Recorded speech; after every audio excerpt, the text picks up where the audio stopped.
Mungkin pemikiran antara main dan belajar itu sama kayak ini nih ada sekolah yang mikirin akademik banget, ada sekolah yang nggak mikirin akademik gitu. Pertanyaan besarnya emang akademik tuh apa sih gitu? Oke. Ya kan, Iya, sebenarnya kan gitu. Apakah itu memang suatu suatu konsep besar yang menunjukkan learning environment, atau tuh sebetulnya akademik tuh ekspektasi pihak-pihak tertentu untuk kebutuhan tertentu gitu. Ada cerita para puan. Ada banyak makna dalam kata pendidikan, yang pasti tidak hanya soal sekolah atau mata pelajaran aja. Lulus dari Fakultas Psikologi Universitas Indonesia, seorang Tari Sanjoyo yang memang sudah tertarik dengan dunia pendidikan mendirikan sekolah Cikal. Seolah ingin terus berkontribusi dalam dunia ini, Tari Sanjoyo juga menjadi anggota dalam Badan Akreditasi Nasional dan founder Bantu Kerja yang membantu anak-anak muda mendapatkan pekerjaan yang terbaik untuk mereka. Tanpa berlama lagi, langsung kita ajak ngobrol saja perempuan inspiratif kita kali ini. Hai Mbak Tari. Hai, Selamat Mbak datang Indi. di Para Puan. Terima kasih. Terima kasih waktunya loh Mbak. Sama-sama. Dia cukup sibuk. So sibuk. So sibuk, tapi beneran sibuk. Karena aku sebenarnya tahu Mbak Tari itu kan sebetulnya dari Cikal, barengan sama Mbak Ella. Oh, oke. Tahun 1999 ya, Cikal pertama kali. Betul. Kita sempat ngobrol sebelumnya, sebelum kita duduk di kursi ini, 25 tahun ya berarti udah Mbak. 25 tahun. Give or take Betul, ya, Cikalnya. Mbak, This year 25 tahun. This year. Oh, tapi selamat ya Mbak ya. 25 tahun. Lumayan ini ya, lama, panjang. Iya, Mbak, waktu itu sekolah yang seperti Cikal kan memang nggak terlalu banyak ya gitu. Nah, apa sih sebenarnya pada saat seperti itu lalu tergerak untuk bangun Cikal? Itu sebenarnya salah satu pertanyaan yang waktu 99 itu kayaknya aku SMA ya. Dan kalau misalnya lewat daerah situ kan yang kayak ada sekolah, ternyata sekolahnya kayak gini. Terus kita suka, kenapa dulu waktu gue kecil nggak ada sekolah kayak begini ya gitu. Tapi saat itu alasannya apa Mbak? Apa yang sedang terjadi sampai akhirnya prompted untuk bikin Cikal?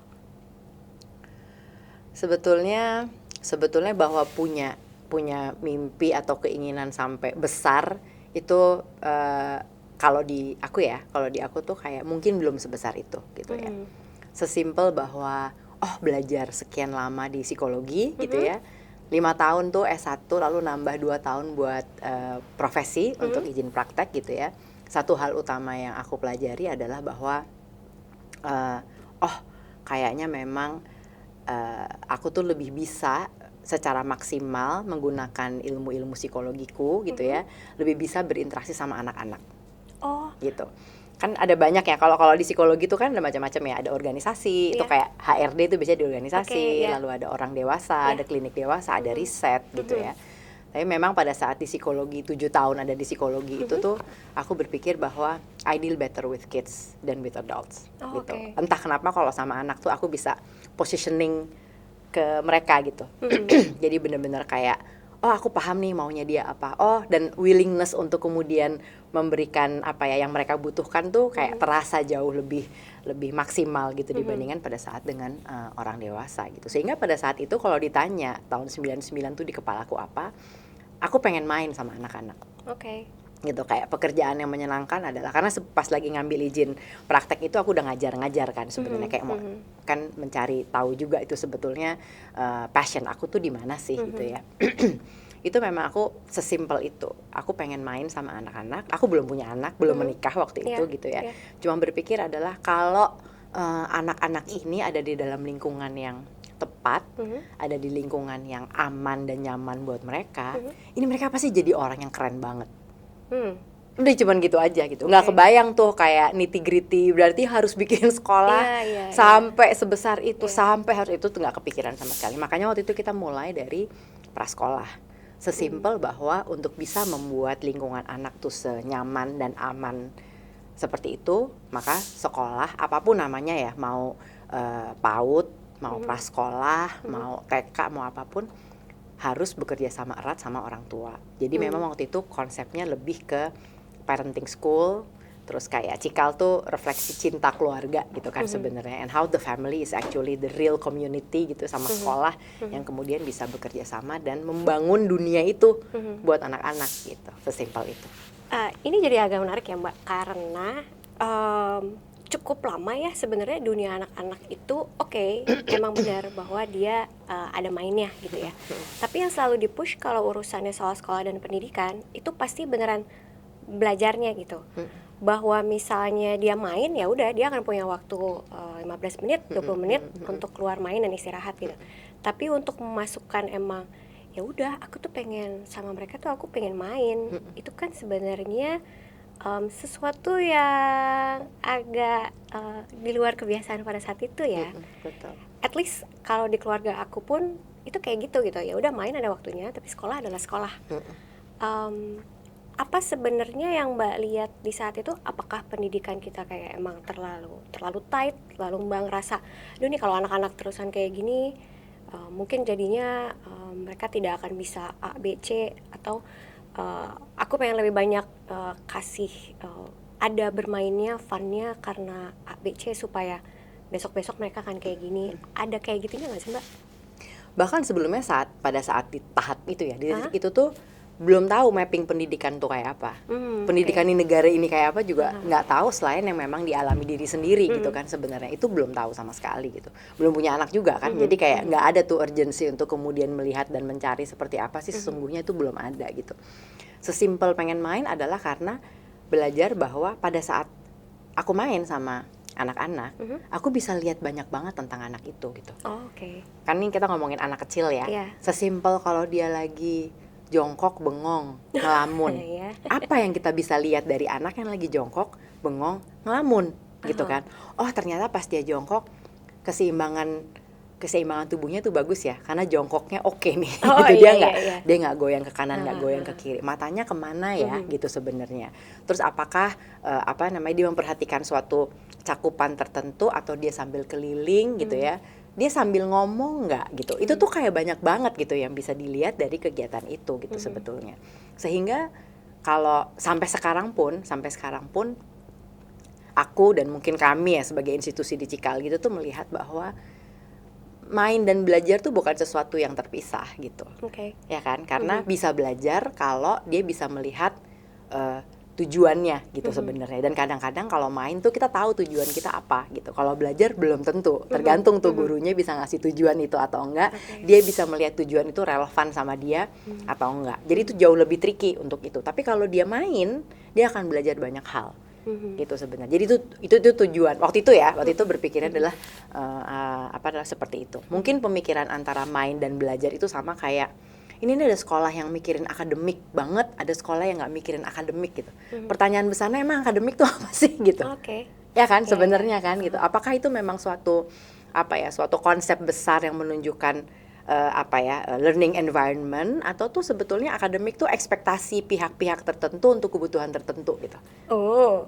Sebenarnya kan itu kan gitu kan. Apa sih belajar gitu, sehingga waktu itu kami sampai pada satu tahap kita menemukan yang namanya kayak semacam tagline gitu, a playground of lifelong learner gitu. Itu tuh waktu itu memang kita mau main inilah ya, main enak gitu, kayak win-win solution lah gitu. Tapi tetap yang dikemukakan duluan playgroundnya. This is a playground. Even until anak-anak di kelas 12 pun this is a playground for them gitu. Itu yang kita mau gitu. Nah, kita mendefinisikan playground itu adalah suatu tempat yang dia look forward untuk datang. Kalau aku keluar dari rumah, aku mau kemana? I want to go to my playground gitu. Aku mau main di sana. Main tuh apa sih? Ketemu sama teman-teman aku gitu ya. Terus kemudian ketemu sama guru, aku bisa mendiskusikan sesuatu. Terus aku tahu di tahap-tahap tertentu tuh aku punya suatu tujuan. I can go I can reach my goals dengan cara-cara yang aku seneng. Playground tuh definisinya luas banget gitu. So saya pengen Cikal itu jadi playground buat semua. Tapi tetap kata kuncinya play-nya itu gitu kan sebenarnya. Kalau Mbak cerita, aku jadi ingetnya Toto Chan ya. Toto Chan ya, itu inspiring banget ya, pada saat itu inspiratif banget bukunya. Mbak, kalau misalnya Mbak cerita soal ketika Cikal itu yang kebayang di pikiran adalah kayak begini, Mbak sebanyak apa sih terapin di dirinya Mbak sendiri? Karena kan Mbak cerita sambil ngajar, Mbak juga mau cari gitu sebenarnya gue itu passion gue di mana, ini gue cocoknya di mana ya gitu. Ketika akhirnya bikin cikal, apakah lalu Mbak ngeliat, wow kayaknya gue harus nambah A, B, C, gue harus ambil mungkin sertifikasi tertentu, harus tambah apa. Ceritanya Mbak sendiri soal being a lifelong learner-nya itu gimana Mbak? Belajar tuh nggak berhenti ya, makanya disebutnya kan lifelong learner ya, gitu ya. Itu mungkin suatu istilah yang sudah dipakai semuanya gitu ya. Tapi itu menunjukkan apa sih, seperti apa ya, bagaimana manusia itu evolve kan sebetulnya, berkembang terus. Emang nggak ada batasannya gitu ya di tahap usia ini, dan kamu berhenti belajar kan enggak gitu. Dan hidup itu kan ngasih banyak banget ya life lesson gitu yang membuat kamu berkembang jadi individu yang lebih baik gitu. Jadi kalau tadi pertanyaannya India adalah bagaimana itu diterapkan gitu ya, kayaknya itu tanpa disadari karena kita mau menumbuhkan situasi itu ya pada anak gitu ya. Jadi memang yang selalu secara nggak sadar dilakukan adalah yaitu tadi berefleksi terus gitu, kayak aku belajar apa ya dari situasi ini gitu, semenyebalkan apapun, semenyenangkan apapun gitu, aku belajar apa dari sini, terus apa yang bisa aku lakukan selanjutnya untuk lebih baik. Kalau aku dalam situasi yang sama lagi, aku harus apa ya gitu. Dan saat ini kan karena memang banyak diminta bicara terkait pendidikan, parenting gitu ya. Aku berusaha keras untuk apa ya, walk the talk gitu. Karena pertama aku nggak merasa sebagai orang yang bisa jualan, kecuali sesuatu yang aku percaya. Dan untuk sesuatu yang aku percaya itu berarti aku harus ngerasain sendiri. Jatuh bangunnya, ini nggak bisa terjadi nih kayak begini, gagalnya, suksesnya gitu. Jadi kalau ditanya, do I walk the talk? I do walk the talk gitu. Paling nggak dicoba terus ya. Karena kalau aku nggak bisa ngomong apapun nih, even dalam satu situasi ini gitu ya, karena aku pasti hanya bisa mengatakan apa yang aku percaya banget udah aku jalankan, even ke anak-anakku sekarang. Kalau boleh tanya Mbak, jatuh bangun gitu ya, sebagian besar kan pasti orang melihat bangunnya ya, sukses melakukan ini, bisa melakukan ini, membuka A, B, C. Jatuhnya sendiri yang Mbak alami yang akhirnya bikin, okay, I learned something from this, dan ternyata itu akhirnya bisa kepake dalam kerjaan mungkin ketika misalnya Mbak jadi life coach, itu apa Mbak? Can you share a bit? Ini dalam konteks besar ya, jadi nggak cuman di Cikal aja ya. Kayak suatu apa ya, kalau suatu peristiwa yang betul-betul jadi titik balik tuh kayaknya apa ya ada lah ya personal gitu. Tapi kalau misalnya profesional tuh kayaknya di semua situasi tuh akan ada banyak belajar kok gitu sebenarnya. Jadi kayak even di kelas kan anak-anak selalu ditutup dengan berefleksi gitu. Itu selalu. Jadi kayak sekarang tuh semua orang di Cikal mungkin, paling nggak di aku gitu. Kayak udah otomatis gitu. Jadi kalau ada sesuatu gitu, pemikirannya adalah, kalau di psikologi itu disebutnya locus of control-nya tuh internal gitu. Ke dalam dulu gitu. Jadi kayak kalau ada apa-apa kita berpikirnya, oke, kontribusi aku di situasi yang menyebalkan tadi itu apa sih kontribusi gue di situ gitu ya. Oh ini tadi salahnya aku gini sih ya, oke kalau gitu aku nggak gitu lagi gitu. Atau harusnya mungkin sebaiknya aku bicara dengan cara yang lebih baik. Atau misalnya berarti kalau untuk situasi yang sama aku harus antisipasi dengan cara ABC gitu. Itu kan terjadi di semua hal gitu. Nggak ya kalau misalnya kayak jatuh bangunnya usaha tuh kan pasti apa ya, target nggak tercapai gitu misalnya, atau strategi salah gitu misalnya, atau nih gimana nih cara mapping apa namanya code of account-nya gitu, pasti tuh kalau kayak gitu tuh terjadi gitu kan. Tapi di semua hal pasti apa ya bisa dilakukan. Makanya kalau kaitannya sama life coach tuh sebetulnya waktu itu aku berpikir bahwa semua orang tuh harus percaya bahwa dia tuh punya pilihan dalam hidup. Nggak mungkin orang tuh stuck. Itu tuh aku percaya banget. Karena gitu kan gampang ya, kayaknya gue lagi stuck. Aduh, gue stuck banget nih, gue nggak ada pilihan, gue nggak bisa apa-apa kecuali ini. Nggak mungkin lo nggak bisa apa-apa kecuali ini gitu. Nggak ada, itu nggak mungkin. You're not clear enough aja untuk ngeliat bahwa you have options gitu. Atau belum bisa, atau kayak, aduh kayaknya Tuhan nggak ngasih gue jalan gitu. Sebenarnya ada, tapi belum kelihatan. Mungkin harus dilihat dulu dari yang kemarin terjadi itu sebetulnya apa sih yang bisa dipelajari gitu. Itu yang kemudian aku ya kemudian mendalami life coach, dan aku pakai juga untuk praktek psikologi. Aku masih praktek juga sampai saat ini. Dan approach yang dilakukan memang pasti aku positive psychology ya. Positif dalam arti adalah semua yang kamu dapat dalam hidup tuh sesuatu hal yang bisa untuk kamu belajar gitu. Never regret everything tuh karena ada jalannya gitu. Tuh pasti emang begitu gitu. Kalau misalnya soal usaha Mbak, karena tadi oke, itu kan lebih ke hidup juga gitu ya. Beberapa kali tuh ya kalau misalnya aku ketemu dengan teman-teman di luar, banyak juga yang pengen, aku tuh kayak pengen punya sekolah deh, kayak aku pengen punya TK deh, gitu kan. Kenapa? Ya kayaknya aku merasa aku suka anak-anak, aku suka apa gitu ya Mbak. Boleh diceritain juga nggak sih the harsh truth mungkin dari mendirikan sebuah sekolah tuh sebenarnya ini ya, kalau mau mendirikan sekolah sebenarnya kayaknya harus tahu bahwa akan ketemu ini ya, ada nggak sih Mbak?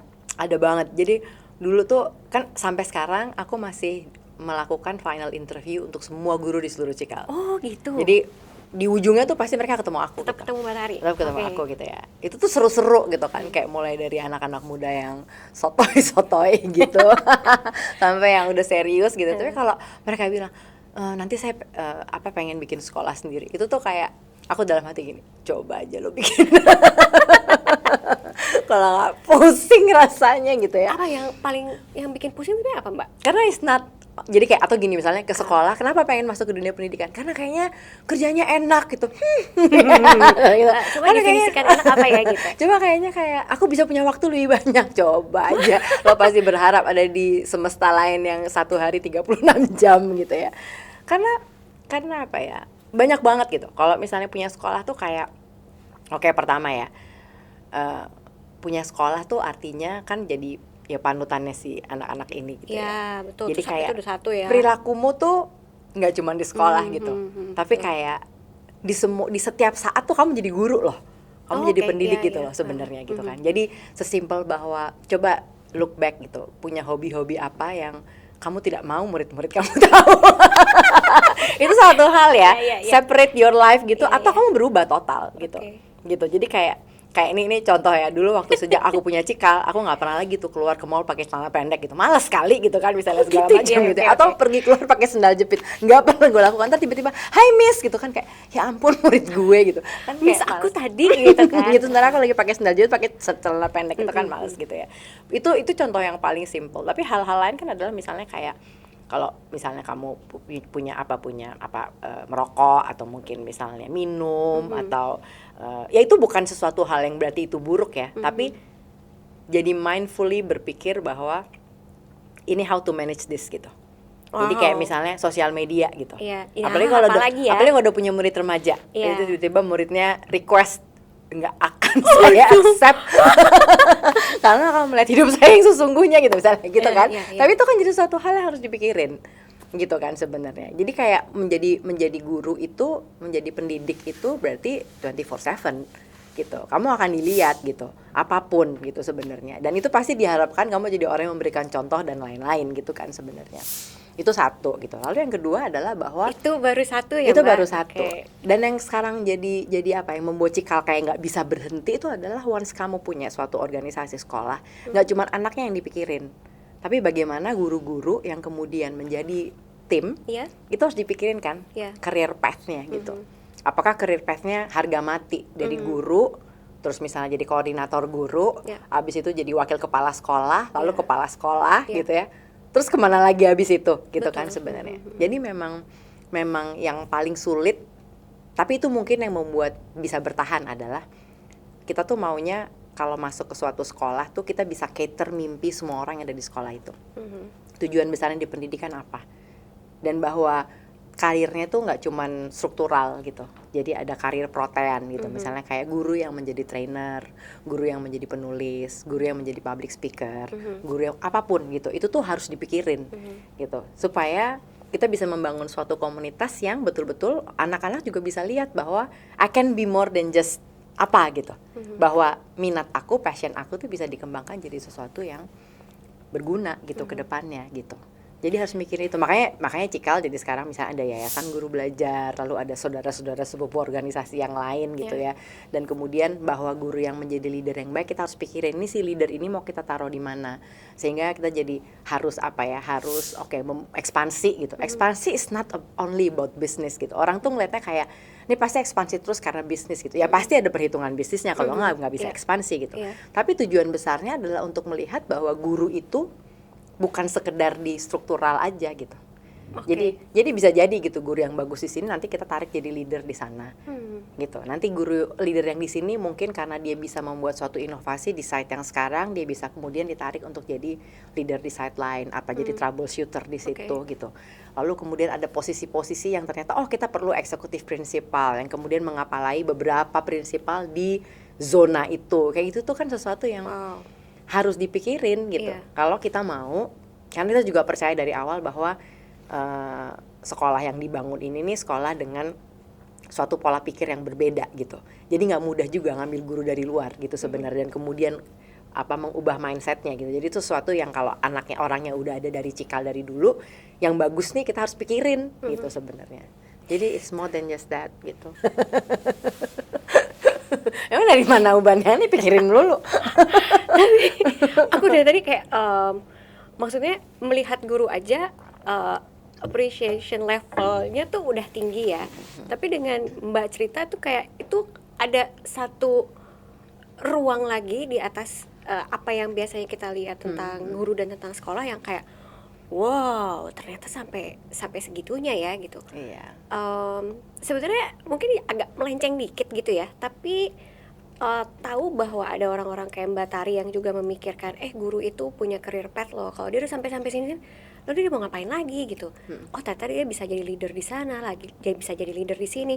Itu kan kayak ada jalan-jalan yang akhirnya dibuat ya Mbak sebenarnya untuk profesi-profesi yang dulu-dulu kita pikir ketika dia mentok di satu titik, ya dia mentok di satu titik gitu, nggak bisa kemana-mana lagi gitu. Kalau ceritanya Mbak akhirnya ada jadi anggota Badan Akreditasi Nasional, itu gimana lagi Mbak? Itu separah terjebak sama separah terjebak. Ya kan, karena jadi gini ya. Jadi kayak tadi, kenapa guru jadi penting buat ada di mana-mana? Itu kan juga salah satu proses belajarku ya, bahwa ngeliat bahwa ini nih udah belajar mapping pendidikan nih sekarang. Kalau kemarin kan enggak tuh dulu. Pokoknya aku mau main sama anak-anak titik. Kalau sekarang kita udah ngeliat gitu. Ini kayak harus ketemu nih antara yang policy maker sama yang di bawah nih di lapangan gitu. Policy maker is my partner's part ya sih. Lagi bagian itu ya. Saya nggak mau dari sana. Tapi terus gimana caranya supaya si pendidik-pendidik yang bagus tuh jadi ada banyak cikal-cikal lain tanpa harus orang masuk ke Cikal. Sehingga guru-guru itu pun kalau ternyata melihat bahwa di Cikal tuh ternyata dia udah nggak bisa memenuhi passionnya dia lagi dan dia harus keluar sih, kalau buat kita juga nggak apa-apa. It's a regretful loss, tapi nggak apa-apa gitu, karena berarti dia pasti akan berkembang jadi guru yang baik di sekolah lain gitu. Walaupun kita juga pengennya guru itu tetap ada di Cikal dalam tanda kutip, makanya ada yayasan guru belajar ya, supaya dia jadi bergerak di dalam situ juga gitu. Tapi kan tujuannya untuk itu, untuk bisa membuat lebih banyak sekolah-sekolah yang seperti Cikal gitu ya, yang seperti Cikal tuh apa sih, yang percaya bahwa proses belajar itu menyenangkan, bahwa proses belajar itu tuh harus memanusiakan hubungan dan sebagainya gitulah ya. Nah, terkait dengan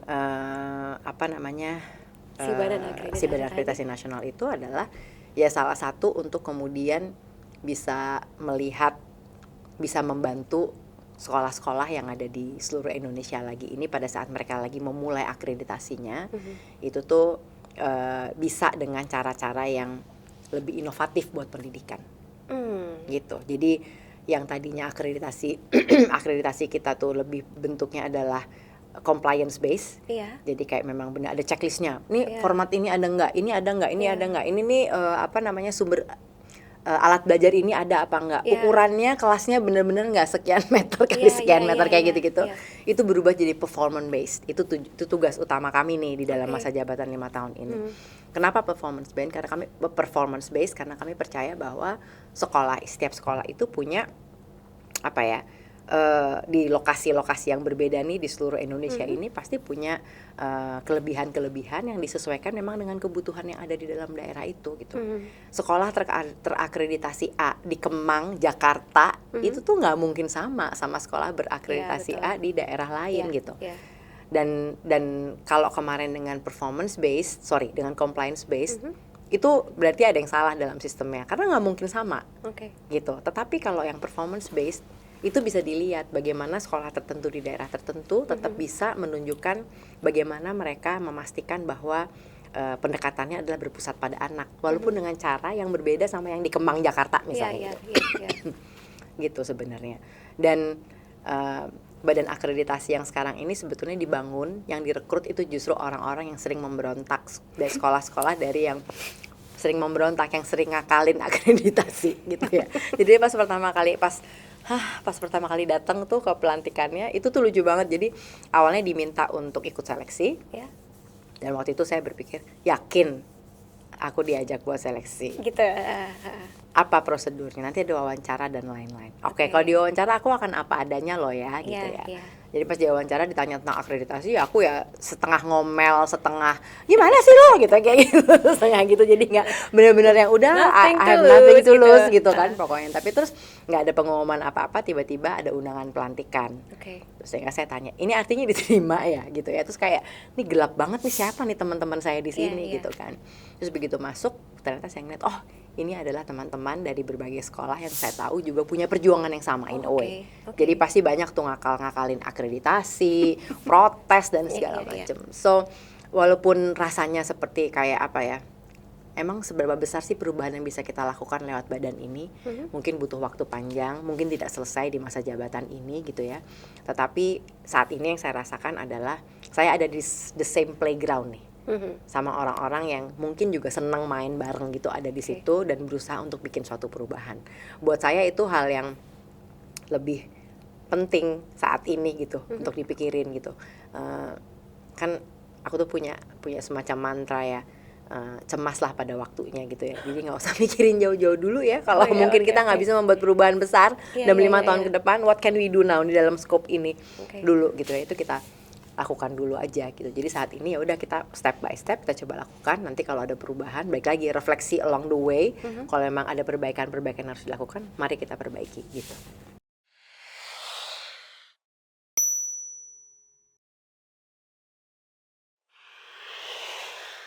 Tapi kan lama-lama yang namanya parenting itu adalah kita mendampingi anak-anak sampai akhirnya dia nyetir sendiri. So it's their life. Pada akhirnya, it's their journey pada akhirnya. Kita mau teriak-teriak belok kiri sekarang gitu. Tapi kalau dia yang kemudian belok kanan, kita mau apa? Karena itu journey-nya dia. Itu yang kita kadang-kadang sebagai parents tuh lupa gitu. Anak-anak ini nih punya definisi sendiri tentang sukses gitu.